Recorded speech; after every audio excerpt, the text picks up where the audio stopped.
वालेकुम गरीब बंदा वां ते किराए दा मेरा घर है। पहले काम करदा सी ते रोजी रोटी चलदी सी ते हुण जदों दा गुरदे दा मेरा एक गुरदा तां अगे ही नहीं हैगा ते एक जिहड़ा हैगा उहदे थल्ले भी रसौली है ते ओह कहंदे ऑपरेशन करना ते माड़ा बंदा वां ते नहीं करा इन्ना फोकस कर सकदा ते काम कार मैं कर नहीं सकदा। माड़ा बंदा गरीब आदमी आ। छोटी जी मेरी बच्ची है, डॉक्टर कहते ने भी ऑपरेशन नाल रसौली निकल जाएगी। म्यू हस्पताल की फाइल हैगी है तो मैं दवाइयां जड़ियां ने फोकस नहीं कर सकता। मेरे को इन्ने पैसे नहीं है, किराया बिल, छोटी जी बच्ची है तो दवाइयां उन्होंने ऑपरेशन तो फ्री हो जाएगा, तो दवाइयां वास्ते मेरे को पैसे बिल्कुल नहीं है। बड़ी मेहरबानी, मेरी मदद करो।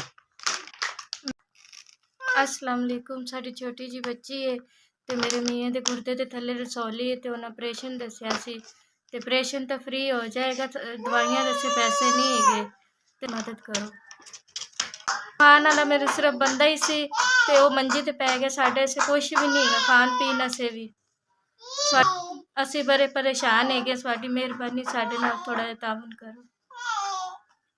साडी बड़ी मेहरबानी, तुसीं साडी मदद कीती। 5000 दी मेरे शौहर बीमार सन, मंजी ते पे सन ते दवाइयां आ जाणगियां मेरे शौहर दियां। सानू अल्लाह मियां बहुत ज़्यादा देन, थानू हाजिर करान।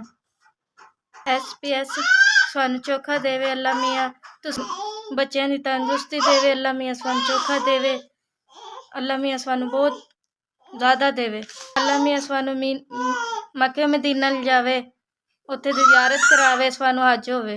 तुसीं साडे माड़े बंदियां दा ख्याल कीता है, साडी बड़ी मेहरबानी। सानू तरक्की दे ते अल्लाह मियां सानू बहुत ज़्यादा दे। अल्लाह मियां साडे गरीबां दी मदद कीती, खुश रहो। SPS साडी बहुत मेहरबानी।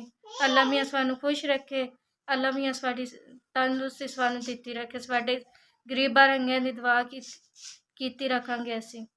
तुसीं 5000 दी साडी